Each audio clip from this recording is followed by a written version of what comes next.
CM योगी की table पर पहुंची एक ऐसे आईपीएस की फाइल जिसे अखिलेश ने हटाया, सीबीआई ने दोषी ठहराया। बिना कोचिंग पहली बार में पास की थी यूपीएससी, पर आईपीएस बनते ही वर्दी पर लग गया दाग, बैठ गई तगड़ी जांच। देश का हर आईपीएस सुन रहा मंजिल सैनी की कहानी, जहां से होनी थी बर्खास्तगी, वहां से कैसे बच गई नौकरी। मुख्यमंत्री योगी आदित्यनाथ की टेबल पर एक ऐसे आईपीएस की फाइल पहुंची जिसे अखिलेश ने मुजफ्फरनगर में मचे बवाल के बाद हटा दिया था।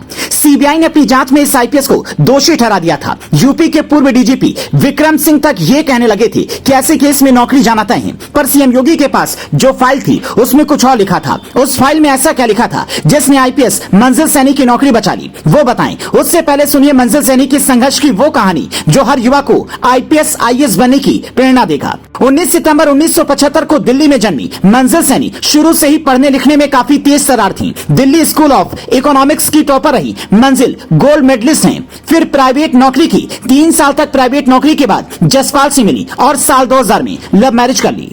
जो लोग कहते हैं कि शादी के बाद तैयारी नहीं होती, उन्हें मंजिल सैनी की कहानी सुननी चाहिए। शादी की करीब 5 साल बाद 2005 में मंजिल ने पहली बार यूपीएससी की परीक्षा दी और सीधा आईपीएस बनी। कहते हैं कि तैयारी के दिनों में मंजिल ने 12-12 घंटे बंद कमरे में पढ़ाई की और पहले प्रयास को ही आखिरी मानकर परीक्षा में बैठी, जिसका परिणाम हुआ पहले ही प्रयास में सफलता हाथ लग गई। पहली पोस्टिंग उत्तर प्रदेश के मुरादाबाद में मिली। उसके बाद बदायूं, मुजफ्फरनगर, इटावा और मथुरा समेत कई जिलों में सेवाएं दी, पर सबसे ज्यादा चर्चा मुजफ्फरनगर और लखनऊ की रही। मुजफ्फरनगर में जब दंगे हुए तब मंजिल सैनी की पोस्टिंग वहीं थी। अखिलेश सरकार ने तुरंत वहां से इन्हें हटा दिया और जब प्रदेश में सीएम योगी की सरकार बनी तब मंजिल सैनी की पोस्टिंग लखनऊ में थी। उस वक्त एक व्यक्ति श्रवण साहू अपनी सुरक्षा की गुहार लगाते हुए मैडम के पास पहुंचा, पर कहते हैं कि एसपी मैडम और डीएम साहब दोनों ने उन्हें भगा दिया, जबकि अपनी बेटी की मौत के इकलौते गवाह श्रवण साहू की सुरक्षा उस वक्त जरूरी थी। बाद में श्रवण साहू को जब बदमाशों ने मार दिया तो एसपी मैडम के खिलाफ जांच बैठ गई। सीबीआई तक ने जांच की और कहा कि इनके खिलाफ विभागीय जांच करवाएं।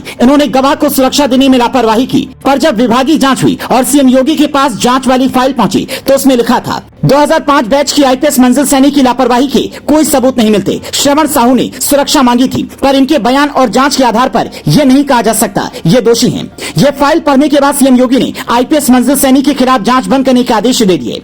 अब यही फाइल केंद्रीय गृह मंत्रालय और सीबीआई को भेजी जाएगी। केंद्रीय प्रतिनियुक्ति पर फिलहाल दिल्ली में एनएसजी में तैनात मंजिल सैनी जल्द ही यूपी लौट सकती हैं। किडनी रैकेट के खिलाफ इन्होंने इतनी बड़ी कार्रवाई की कि आज भी लोग इन्हें लेडी सिंघम के नाम से जानते हैं। अब शायद इनसे कोई गवाह सुरक्षा मांगने आए तो उसे सुरक्षा देने में ये देरी नहीं करेंगी। कभी कभी एसपी डीएम के सामने भी हालत ऐसी होती है कि हर किसी को सुरक्षा देना मुश्किल हो जाता है।